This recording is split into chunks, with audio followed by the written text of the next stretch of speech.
Buenas noches con todos, ¿cómo me les va? Para mí es un gusto poderles presentar hoy una breve, más que capacitación, yo quiero que sea un conversatorio. Quiero saber cuál es su punto de vista, cómo le ven la aplicatividad de lo que vamos a conversar hoy y al final vamos a terminar haciendo un pequeño ejercicio que les va a permitir aterrizar un poco más. Quiero que vayamos interactuando, si quieren por chat o conversando, ahí más bien que me ayuden por favor con la parte del chat. Este, si ustedes habían escuchado anteriormente temas sobre gestión de herramientas, mejora continua, innovación en los procesos, ¿qué han escuchado sobre eso?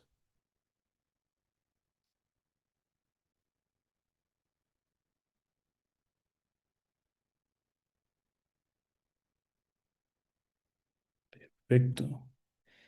Dice Verónica, que es auditora ISO, perfecto. Cristian Heredia, buenas noches. ¿Quién más ha tenido algún tipo de contacto con normativas? Aquí dice Santiago. Sí, en Lean Six Sigma e ISO. Perfecto.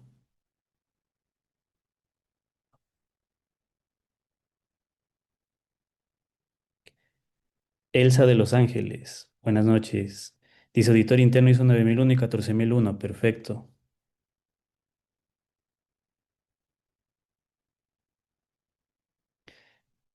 Muy bien. Ahora, con respecto, veo que tienen cierto background en lo que es temas normativos principalmente. Tenemos más respuestas, perdón. Esa metodología de Ishikawa 5 ¿por qué? Para análisis de las causas. Perfecto, sí. Inclusive en temas, por ejemplo, de accidentes laborales y todo eso también se podría utilizar. Se utiliza, de hecho, muy bien. Edison, buenas noches. Dice, por los sistemas de gestión sí he tenido conocimiento de algunas herramientas de mejora continua. Y igual, Edison, si nos puedes explayar un poco sobre qué herramientas y no sé si está permitido que todos abran su micrófono, también si quieren conversarlo directamente, perfecto, por mí, mejor todavía. Dice Cristian, dice, soy desarrollador de software, trabajo en procesos de automatización y procesos SQL. Perfecto. Justo esta parte tiene en un tema final, digamos así, de las herramientas más difíciles y que más desarrollo ha tenido en los últimos años, de hecho, con temas de machine learning, estructuración de datos. Entonces, creo que, Cristian, eso te va a caer muy bien. Seguramente, inclusive, estás muy adelantado en eso. Podemos ver ahí temas aplicativos, inclusive. Verónica nos comenta, dice, la herramienta más efectiva para mí es el Ishikawa. Perfecto, sí, lo podemos igual discutir sobre en dónde y en qué estadios podría ser más útil. Edison comenta herramientas como principio de Pareto, análisis de causa-riesgo con espina de pescado o los cinco porqués. Muy bien. Listo, yo creo que tenemos ya más o menos una idea y les felicito, son un grupo que está participando. A mí me gusta mucho micrófonos abiertos o por escrito, no tengo problema, pero si me quieren interrumpir en cualquier momento, tienen alguna duda, no lo duden en hacer, por favor. Entonces, efectivamente, prácticamente antes, digamos, hace unos 20 años, yo creo que el tema de la mejora continua, y ni hablar de la innovación, o sea, ni de cerca estábamos de la innovación, era un tema estratégico, una ventaja competitiva que los demás tal vez no tenían tan desarrollado. Hoy en día yo pienso que es igual que le pasó a las ISOs en sus momentos, también era una ventaja estratégica y hoy en día es un estándar de trabajo. En el tema de mejora continua para mí hoy, Latinoamérica y ni se diga el resto del mundo, ya están en el punto en donde la excelencia operacional y la mejora continua ya es parte total del trabajo, ya no es una ventaja competitiva. Entonces, por eso es importante ir innovando, porque va a llegar un momento en donde por más que le metamos dinero a la mejora continua, a la mejora del proceso, va a llegar un momento que en cambio el beneficio que nos va a traer de vuelta la implementación de ciertas herramientas ya no va a ser representativo. Y ahí es donde nos comenzamos a quedar. Esto quiere decir que la mejora continua tiene que dejarse a un lado para nada. Más bien ahora es interiorizarse, como en los años 60 pasó con la calidad, por ejemplo. Antes de los años 60 la calidad también era una ventaja estratégica y ahora ya es más bien de continuidad de negocio. Y eso es algo que muchas empresas deben ya comenzar a entender porque el nivel de competencia del mundo se está volviendo cada vez más volátil y ahora con el tema de las guerras y todo eso fluctúa todavía más y ser costo efectivo o eficiente a nivel ya monetario ya no es un adicional, más bien es ahora de continuidad de negocio igualmente. Entonces, bueno, sin más preámbulo, comencemos ya directamente con el webinar. Bueno, la puntualidad fue excelente, les felicito, son un grupo muy puntual. Cámaras encendidas, para mí es algo si se sienten a gusto. Y yo creo que ahí es más la habilidad que nosotros tenemos para mantenerles enganchados. Eso sí, participación activa me parece obligatorio para poder aprovechar al máximo todo el conocimiento que puede haber aquí, porque si bien es cierto, el conocimiento lo impartimos nosotros, pero también nuestra función es sacar todo ese conocimiento, background y experiencias que ustedes puedan tener y que enriquezcan el seminario. Entonces, no teman participar, ya sea por escrito y mejor aún si podemos abrir el micrófono. Y mantener el micrófono apagado cuando estemos hablando, por supuesto, es algo para mantener el orden en las ideas. Listo. A ver, voy a cerrar un ratito esto. Listo. ¿Cuáles son los objetivos que tenemos hoy en nuestro webinar? Es básicamente entender las principales herramientas de mejora continua e innovación. Eso es lo interesante de este curso y seminario, que no solo vamos a topar temas de mejora continua, porque como les comentaba, estos ya son de obligatoriedad prácticamente en cualquier industria. Sin embargo, lo que sí nos puede dar ventaja ahorita son temas de innovación en procesos.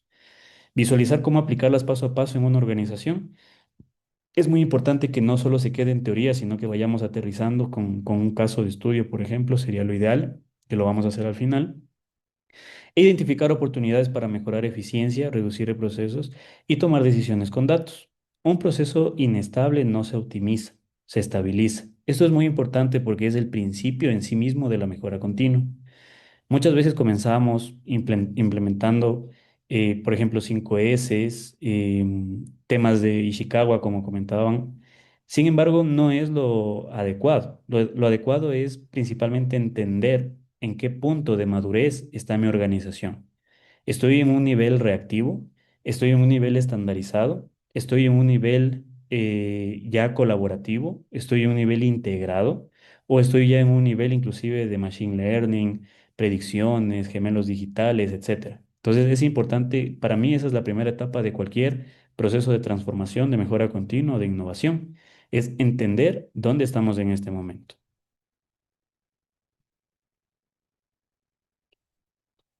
Aquí tenemos en breves rasgos un mapa de herramientas de innovación y mejora de procesos, ¿no?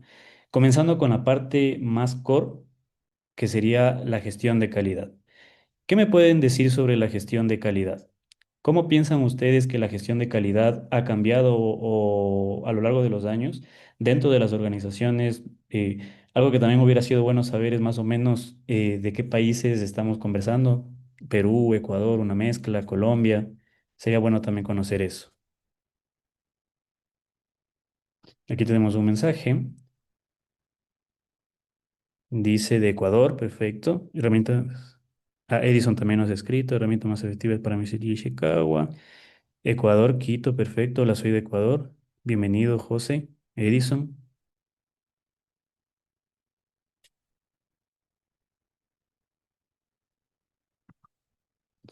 perfecto.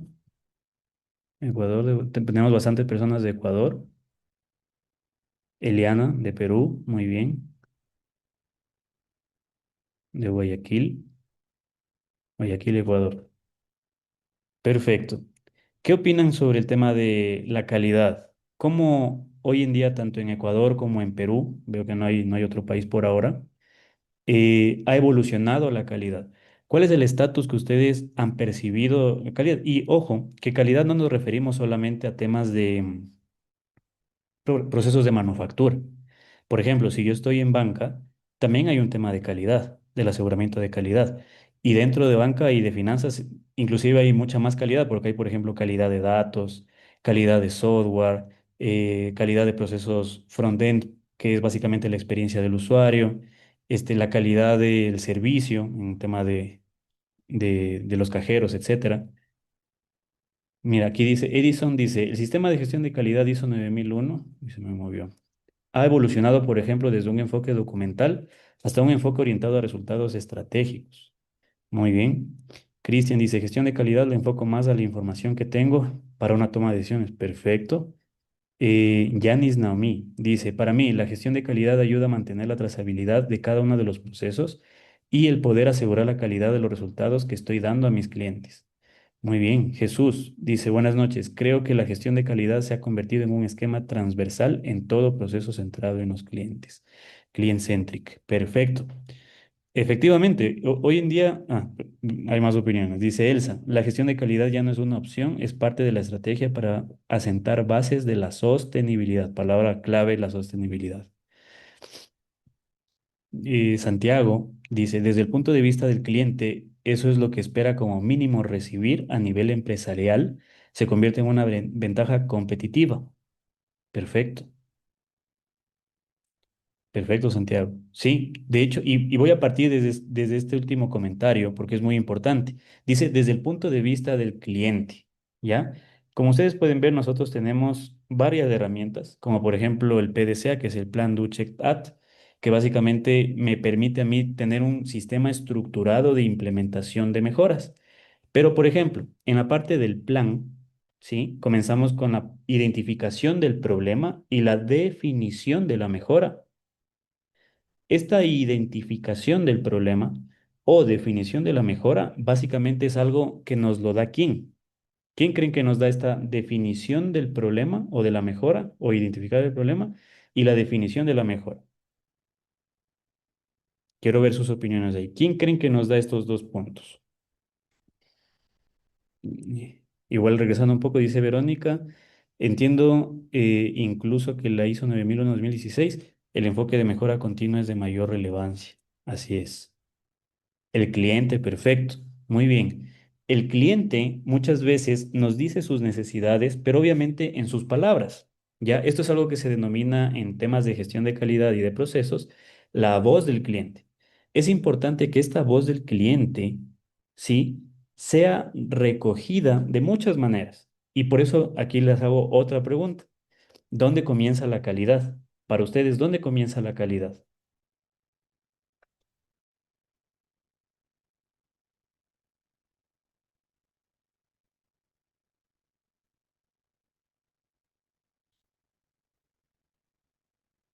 En la atención al cliente, comenta Cristian.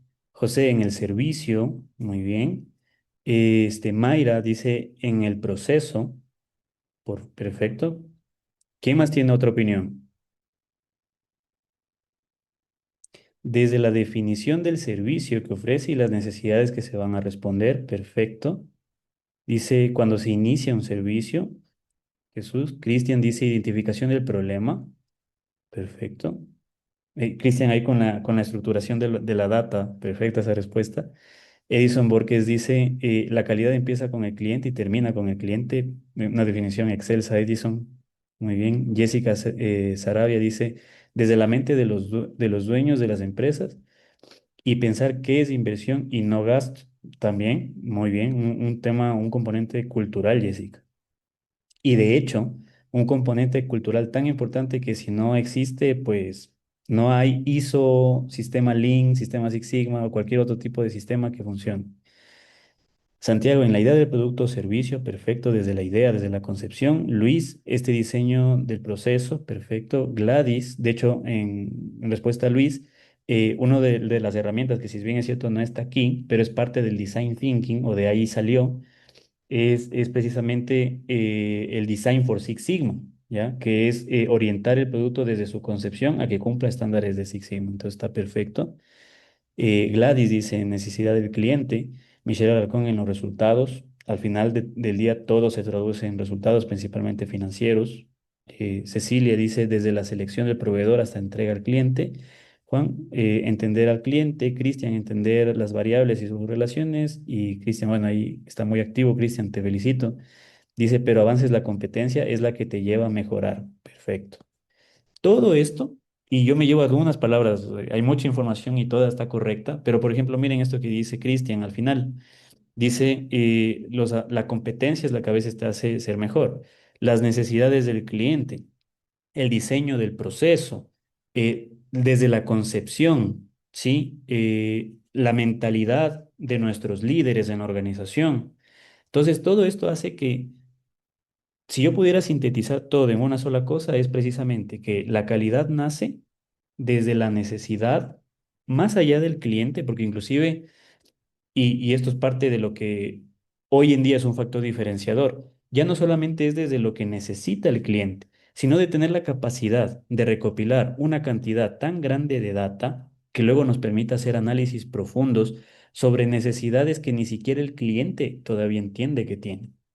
Y es ahí donde entra también ya la innovación. ¿Sí? Entonces, la calidad comienza desde la concepción de un producto que tiene que resolver una necesidad y que tiene que tener una estructura o diseño desde su concepción hasta la distribución, transporte y venta que sea efectiva y de calidad, y por supuesto la inocuidad ni siquiera la mencionamos porque ya está sobresentada. ¿Sí? Entonces, una vez que yo he entendido que yo tengo que comenzar siempre un problema desde la voz de mi cliente, yo luego eso tengo que traducir. Sí, porque obviamente la voz del cliente es ambigua, es subjetiva.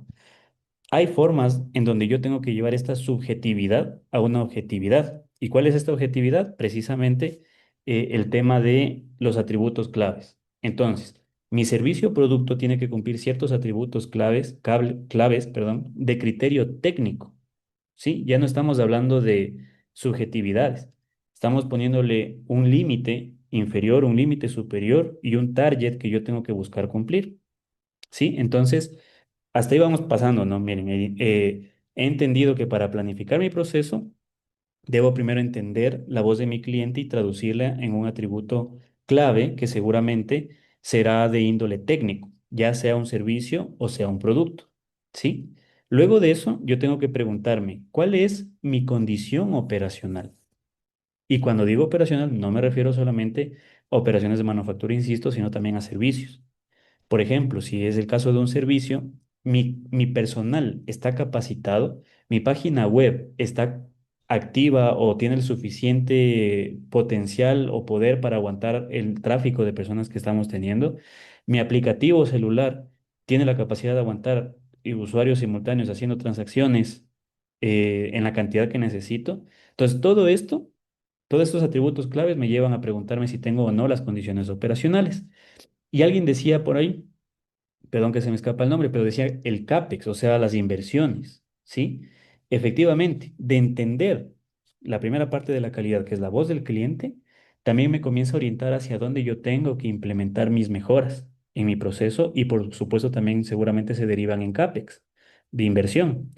Entonces, tú dices, por ejemplo, mi app hoy en día aguanta un tráfico de 100 personas, pero mi objetivo y la necesidad de mi cliente es llegar a 200 personas y que estas 200 personas, las 100 que tengo ahorita, hacen 5 transacciones, pero necesitan hacer 20 transacciones. Entonces yo ya sé que debo meter dinero a un servidor, a un frontend mucho más optimizado, etcétera, que me permitan cumplirle ese atributo clave, esa voz del cliente que tiene obviamente la persona que está buscando el servicio o producto. ¿Sí? Entonces comienzo a orientar eso. Una vez que yo recién tengo eso, puedo entender qué es lo que necesita mi cliente, que es al final el que va a hacer que se mueva la aguja en mi negocio, y voy al do, al hacer, que es implementar la solución. Pero una vez que la implemento, no me quedo ahí, sino que tengo que regresar 2 pasos e insisto, el regreso de los pasos no es solamente preguntar si nos fue bien o no. Esto tiene que estar siempre atado a algún indicador. Ya vamos a ver más adelante el tema de los indicadores, pero tiene que impactarse ahí. Si es que yo hago algo y no se impacta en un indicador que al final va a aumentar, por ejemplo, las 5 estrellas del NPS, Net Promoting Score, puede ser un indicador clave en apps, por ejemplo. Si no logro que ese indicador suba, al final no se va a traducir tampoco en más clientes satisfechos, por lo tanto tampoco en más gente pagando y por lo tanto no voy a crecer. Entonces, algo que por mucho tiempo ha impedido que la mejora continua llegue a un buen nivel, principalmente en países de Latinoamérica, es que lo vemos como un concepto netamente cultural. Y dentro de todas las herramientas de Lean que existen, hay una japonesa que se llama el Kaikaku. ¿Y por qué lo pongo aquí sobre la mesa? Porque básicamente todo lo que hagamos desde el 2010 más o menos en adelante debería no llamarse Kaizen sino Kaikaku. ¿Por qué? Porque tenemos que ser, Kaikaku significa reforma. Ya, una reforma, ¿qué entienden ustedes por reforma?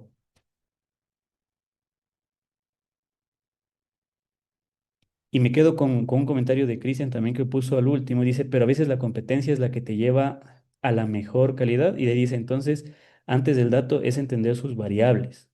¿Cómo identifico estas variables relevantes para identificar y predecir? Correcto, correcto.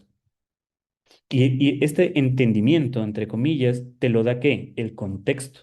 Por eso es importante siempre atar la data con la voz del cliente, por ejemplo. Y si hablamos de otro tipo de herramientas, por ejemplo, de mantenimiento, igual, entender la data con el contexto de uso del equipo, por ejemplo, para poder hacer un mantenimiento predictivo. No es lo mismo un motor, no sé, de una caldera que se ocupa en una industria que la usa muy poco, que un motor generador de un barco que se utiliza 24/7. Entonces, ese contexto es súper importante porque solo la data es insuficiente. Aquí dice Luis, un cambio total de un objetivo. Lo que se tenía ya formulado, transformarlo en la base a los resultados obtenidos. En base a los resultados obtenidos, ¿ok? O sea, una transformación. Ya estamos hablando de ya de un cambio radical. Dice, un cambio tomando en cuenta todas las variables. Perfecto, Verónica.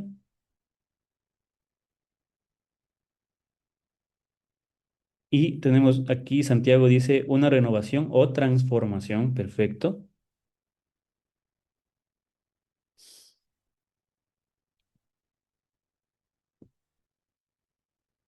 Listo.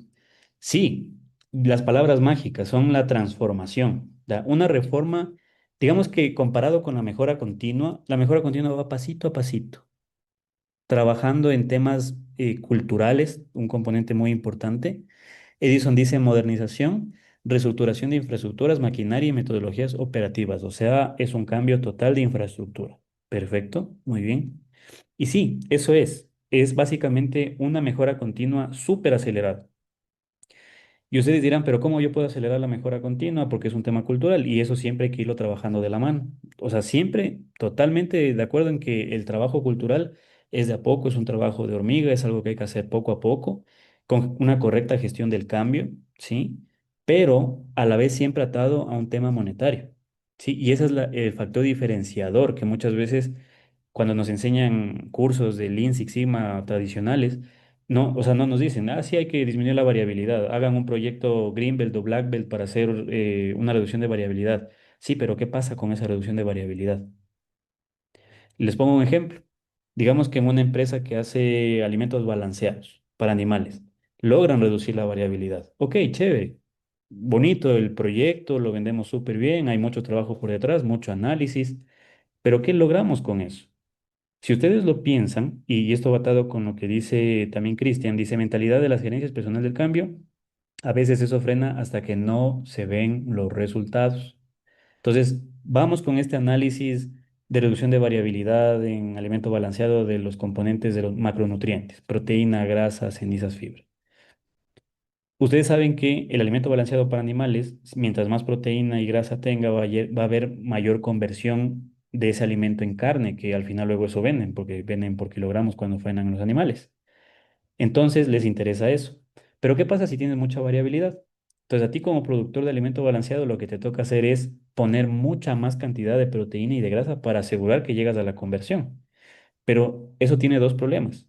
En el cliente, que es lo que importa, client-centric siempre. Y es que, por ejemplo, el animalito, unos animalitos van a estar sobrealimentados y otros menos alimentados. Entonces, esa variabilidad obviamente no es buena. Trasladas esa variabilidad de tu proceso al proceso de tu cliente. Muchos procesos y servicios son B2B y eso hay que tomarlo en cuenta. Y yo creo que es mucho más grave que un proceso B2C, porque en el B2C tú llegas a tu consumidor final prácticamente y ya. Obviamente, digamos que si hay un impacto, el impacto es directo con el cliente final, así que también hay que tener cuidado, pero en un B2B, la capacidad del daño que se puede propagar es muchísima mayor, es exponencial. Entonces eso hay que tener mucho cuidado. Pero ¿qué pasaría si reducimos la variabilidad y hacemos, por ejemplo, lo que dice Cristian?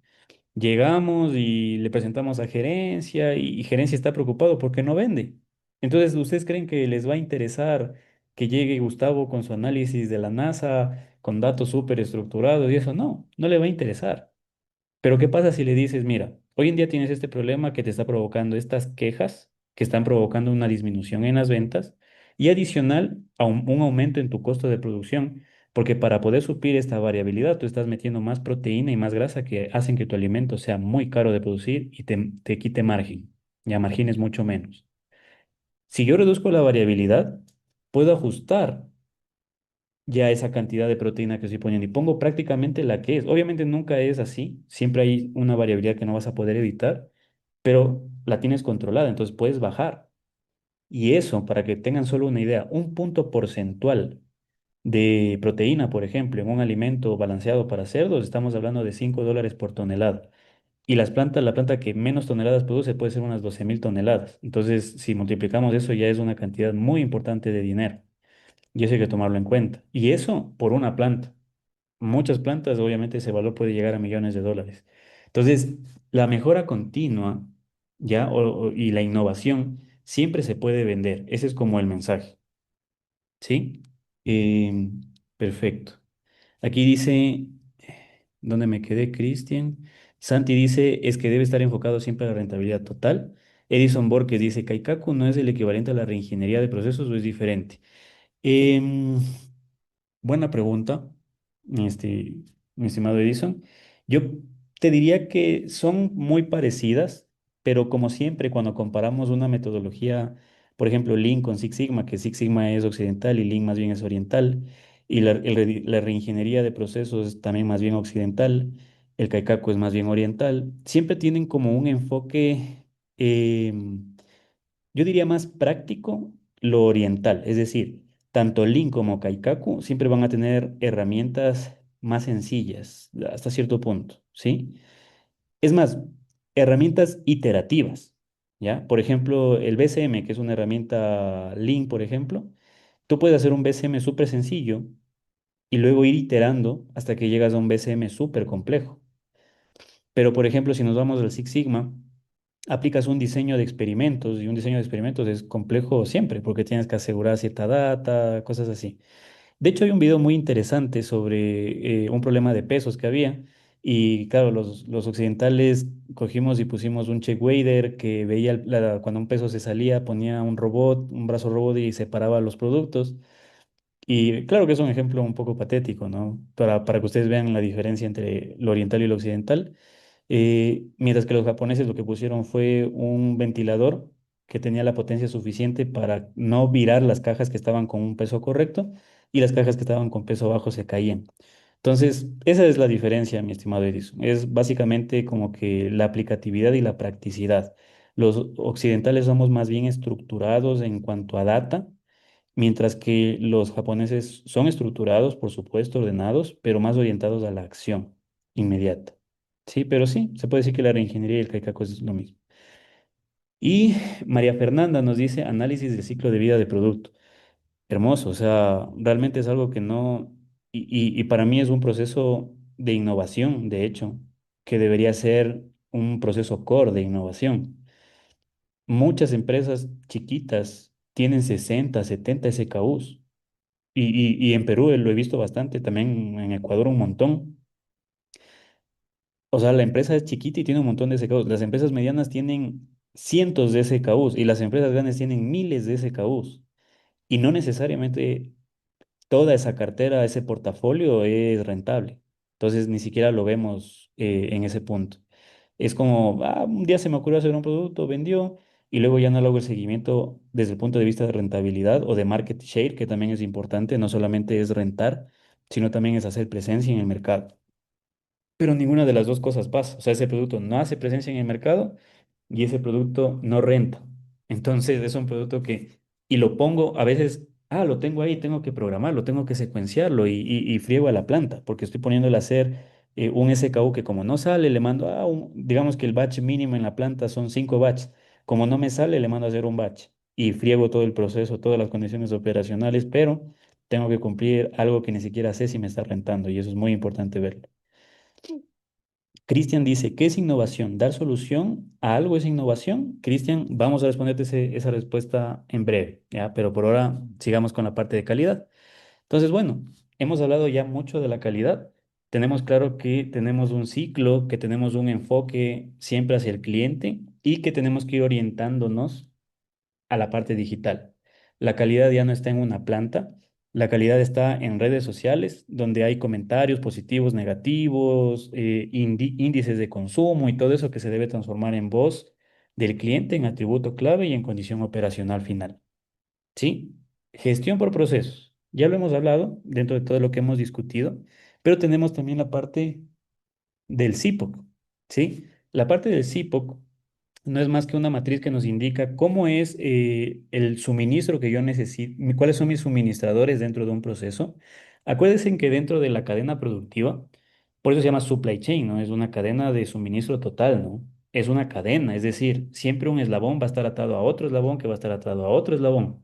Entonces todos terminamos siendo clientes internos y también proveedores internos. Y visto el proceso global, obviamente somos, también tenemos proveedores externos y tenemos clientes externos. Entonces, es importante el CIPOC porque es una herramienta que me permite ir viendo qué hace en cada parte de proceso o su proceso importante, cuáles son mis suministradores, ellos qué me tienen que dar, qué criterios de calidad yo debo exigir en esos inputs que me están dando, qué tengo que hacer yo con con todos estos inputs, cuál es mi procesamiento y de este procesamiento qué salidas tengo, qué outputs tengo, ¿sí?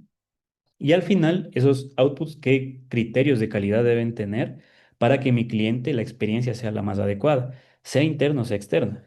Aquí les puedo decir que a nivel de Latinoamérica sí ha habido un gran desarrollo a nivel de proveedor y cliente externo, pero no llegamos a los estándares que queremos porque no trabajamos en los clientes y proveedores internos, ¿sí? Eso para que lo tengan en cuenta.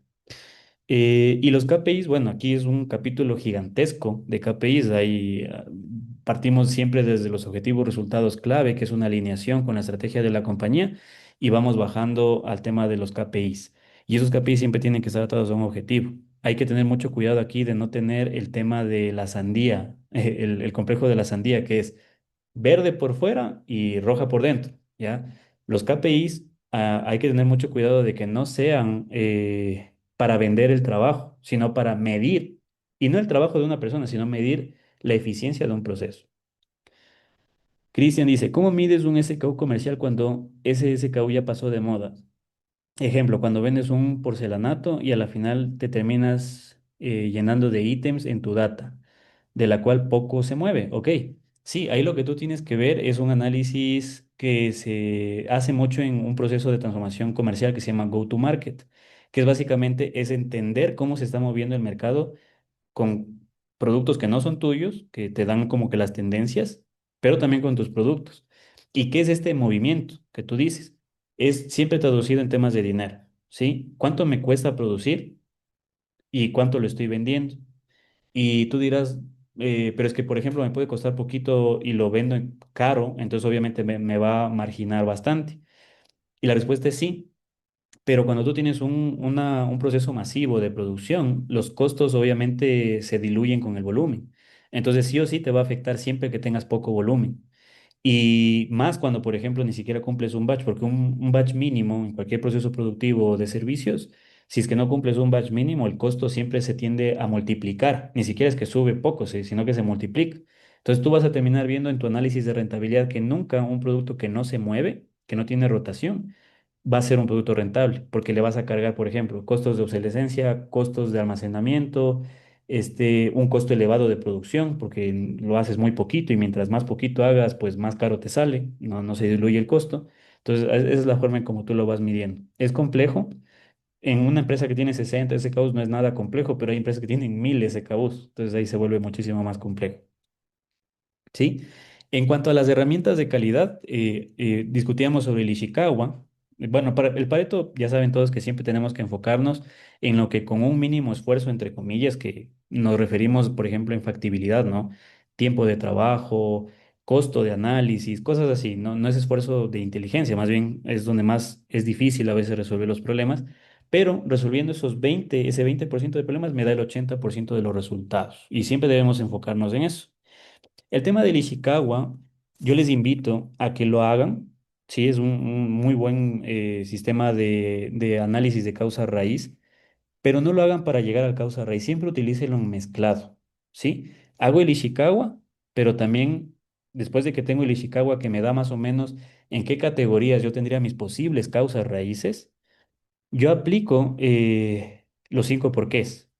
Los cinco porqués, o sea, mejor dicho, el Ishikawa más el cinco porqués, súper poderoso para encontrar buenas causas raíces. Si van solo con uno, con los cinco porqués, es más recomendable si van solo con uno. Pero si el problema es más complejo y necesitan un poco más de análisis, mezclen siempre Ishikawa y cinco porqués.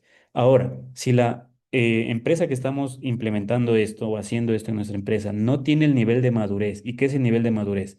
Es que si yo doy una idea, no me quede como ¿esto va en método o va en metodología, en medición? Método o medición. Y comenzamos a discutir en qué categoría va y se pierde el foco porque al final el Ishikawa es una lluvia de ideas, solo que categorizada y organizada.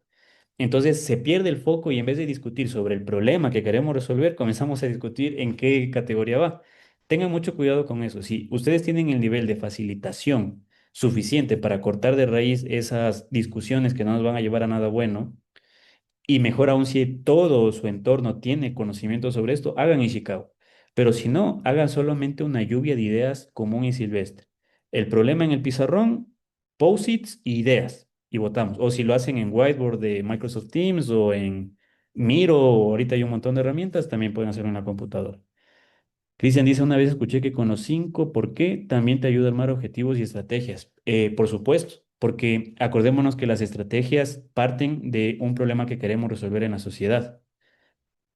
Y al final un problema es un problema y se analiza de la misma manera. ¿Sí? Y bueno, el tema de las 5 S es súper importante como el core o la base de nuestro sistema de innovación, porque si es que yo no tengo clasificadas mis procesos documentales, mis servicios, mi inventario y todas las cosas, aplicaciones que puede haber en las 5 S, no puedo hacer un correcto orden, porque tengo muchas cosas. Es difícil ordenar cuando tengo cosas que ni siquiera son útiles.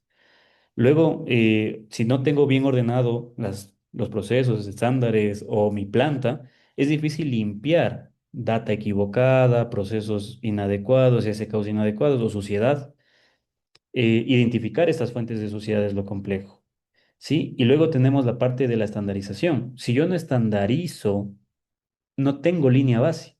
Entonces luego voy a hacer un montón de iniciativas de mejora que ni siquiera voy a poder impactar financieramente, porque no tenía una línea base, no tenía nada estandarizado, no sé dónde comencé.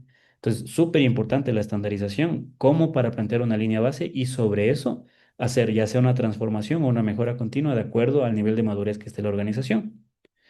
Y por supuesto, la disciplina, que es este sostenimiento de los modelos. Implementamos ISO 9001, pero se perdió en el tiempo. ¿Por qué? Porque nos quedamos solo hasta la auditoría para actualizar los procesos. Entonces, no hay una disciplina. ¿Por qué no hay una disciplina? Miren, inclusive hasta para responder eso son los cinco porqués. Entonces, ¿por qué no hay una disciplina? Porque no hay un proceso estandarizado, porque no hay un rol confirmado. ¿Y por qué no hay esto? Porque no hay un modelo de gobierno. ¿Y por qué no hay un modelo de gobierno? Porque no está tratado como un proyecto a alto nivel. Ya muchas veces las iniciativas de mejora comienzan en las pequeñas islitas de la organización, cuando esto debería ser algo que nosotros llamamos top-down, es decir, desde el CEO o el gerente general o como sea su estructura jerárquica hacia abajo y no al revés. Eso también es algo que tenemos oportunidad a nivel de Latinoamérica. Santiago Caicedo dice, compromiso muy importante. Y el compromiso de la dirección, y lo dice también los nuevos sistemas que están saliendo, de, tanto de ISO, en temas de calidad, FSC 22000, y todos estos ya te ponen las nuevas versiones, inclusive como knockout points en auditorías, o sea, no tienes eso y te levantan la auditoría, el compromiso con la dirección. Con esto es lo mismo, ¿ya? Ahora, como comentábamos, ¿cuál es la forma más fácil de llegar a la dirección? Impactando financieramente, ¿sí? Y lo que nos lleva al tema de design thinking, ¿sí? ¿Qué han escuchado ustedes de design thinking?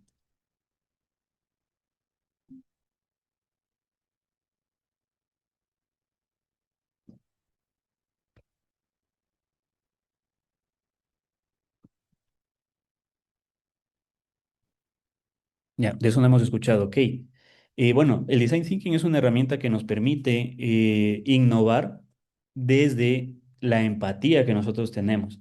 Y es interesante que comencemos diciendo que es desde la empatía, porque ¿qué es lo que busca la empatía? Busca entender realmente al usuario, cliente o stakeholder. Como les digo, esto se aplica tanto a interno como externo. Antes de proponer soluciones, hay que comprender las necesidades, frustraciones y expectativas. No importa si son subjetivas. porque siempre se puede extraer algo positivo de eso y comenzar sobre eso a construir. Es decir, véanlo como desde un punto de vista en donde nosotros vamos a buscar el problema, aunque no sea el problema visible, que es lo que pasa cuando la organización ya está bien madura a nivel de excelencia operacional y les digo que ya no es rentable hacer más iniciativas de estas. Hay que tratar de buscar el problema. ¿Y cómo lo buscas? A través de la empatía, de entender a tu cliente interno, de entender a tu cliente externo, de entender a tu competencia, de entender a tu mercado. Entonces, es súper importante. Vero dice, metodología para resolver problemas complejos. Sí, por supuesto que sí, porque son problemas que ya no son visibles fácilmente. Sí, entonces tú ya tienes que comenzar a verlo bien ambiguo y subjetivo a través de, por ejemplo, entrevistas. Luego que ya entendiste toda esta ambigüedad, transformarla ya en un problema. Entonces aquí se transforma la información recogida en un reto claro. En vez de decir, el proceso funciona mal, se formula un problema accionable, centrado en el usuario y orientado a una solución. Y la solución, obviamente, ustedes saben que está impactando financieramente. Tenemos la ideación, que es la fase de la generación ya de estas ideas y transformar estas ideas en un prototipado que no tiene que ser perfecto, ¿ya? Como les digo, estas herramientas son iterativas. No busquemos llevar una herramienta de la NASA. Va a llegar a ser de la NASA sin duda, pero comencemos con una herramienta sencilla y la vamos iterando y la vamos mejorando de a poco. Y al final, con este prototipado, que es algo también de agilidad, yo voy recogiendo, ya lo lancé y comienzo a recoger en qué tengo que mejorar para que ese prototipo vaya transformándose cada vez en un producto final, ¿sí? Y la validación, que siempre es importante, no la validación solamente al nivel técnico, sino también volvemos a la empatía, volvemos a las entrevistas. Es como hacer una entrevista antes y una entrevista después, ¿sí? Esto de design thinking también es una herramienta gigantesca y que se pueden hacer muchísimas cosas. Y por último tenemos de las herramientas de innovación y también obviamente de procesos, es el tema del data science. En el tema del data science, ahorita se ha puesto muy de moda por el tema de la inteligencia artificial, ¿no? Todos hablamos del ChatGPT, del Grok, del Perplexity, de todos estos que han salido. Y realmente lo cierto es que no es algo nuevo. Ah, ok, sí, ya estamos terminando igual. Entonces es importante ver el tema en el data science, tenemos el análisis exploratorio de datos, que no es más que lo mismo que ya sabemos, que es este tema de analizar el problema, de entenderlo, de llegar a una causa raíz, pero con data. Entonces es la primera revisión inteligente de los datos que hacemos. Encontramos patrones, errores, valores atípicos, outliers, tendencias y relaciones también. Este dato está relacionado con este otro dato y comenzamos a plantear hipótesis sobre eso. Eso hace que también luego desarrollemos o que ya están desarrollados en el mercado muchos temas de machine learning, que es la inteligencia artificial, que va aprendiendo de una cantidad masiva de información y me permite predecir, por ejemplo, tendencias en el mercado. Por ejemplo, daños en los equipos, ¿sí? Por ejemplo, aumento en la variabilidad en largo plazo. Entonces, estos modelos me permiten con una cantidad masiva de datos inferir lo que va a pasar en un futuro con cierto porcentaje de precisión, que a mayor porcentaje de precisión, mayor costo de inversión. Entonces también eso hay que encontrar un punto de equilibrio, ¿sí? Y la automatización, ¿ya? Lo más importante de ahorita es entender que muchos procesos repetitivos tienen que siempre orientarse hacia la automatización para liberar espacio hacia nosotros como humanos. Algo que nunca va a tener la IA es justo esta parte de aquí, la empatía. Y así se comienzan a solucionar muchos problemas como decía Verónica, de difícil solución. Eso sería todo. Vamos con las preguntas. Dice Jesús, de todas estas herramientas, ¿qué secuencias aplicamos y cuáles, con cuál iniciamos? Perfecta pregunta, estimado Jesús.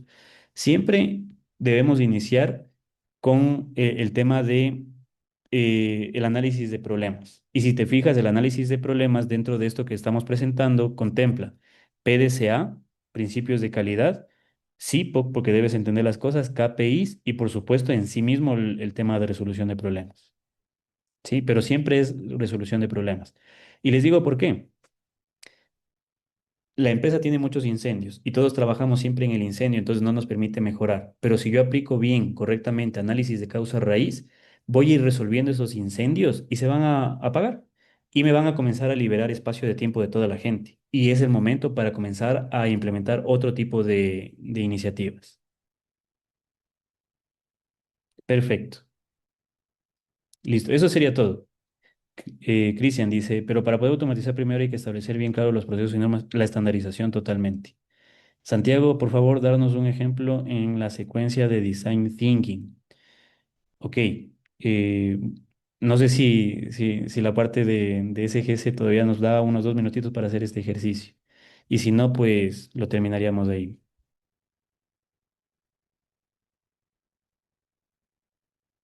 Estamos contra el tiempo, ok. Sí, o sea, lo bueno de todo esto es que pudimos interactuar bastante, ¿no? En el tiempo.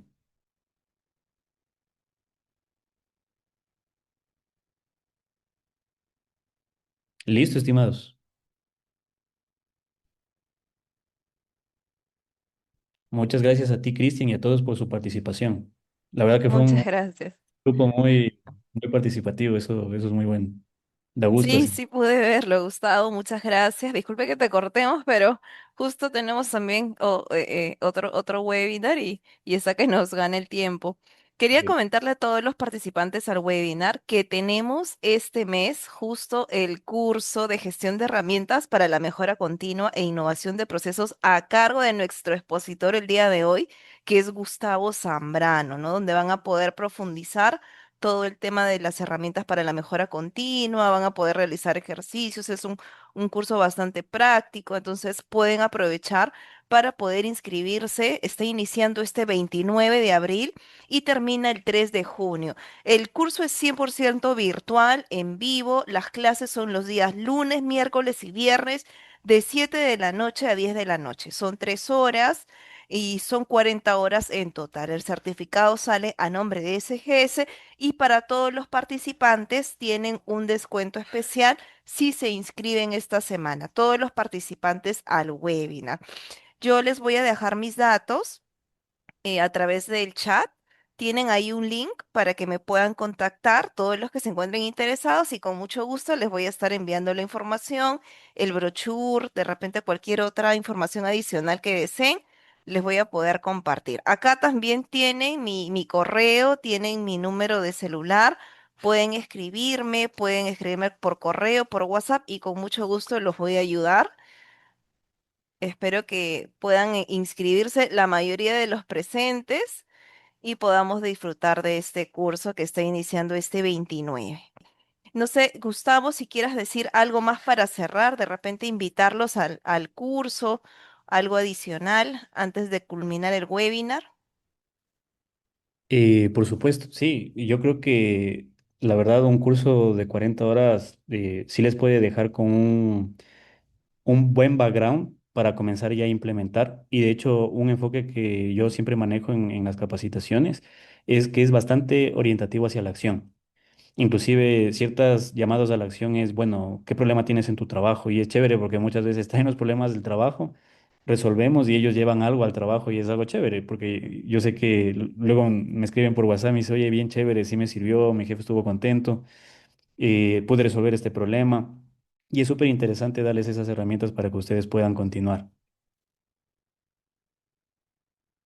Excelente, Gustavo, muchas gracias. Así que espero que podamos contar con su inscripción, con su participación en el curso. Tienen ahí el link de WhatsApp, tienen también mi correo. Aprovechen la promoción que les estamos dando por participar. Y bueno, ya hemos culminado. Ese sería todo por esta vez. Muchas gracias nuevamente, Gustavo, por compartir todos tus conocimientos con nosotros. Gracias a los participantes por su puntualidad, por haber participado también. Veo que han participado mucho el día de hoy, así que muchas gracias y ya será hasta otra oportunidad. Muy buenas noches. Buenas noches y gracias a todos.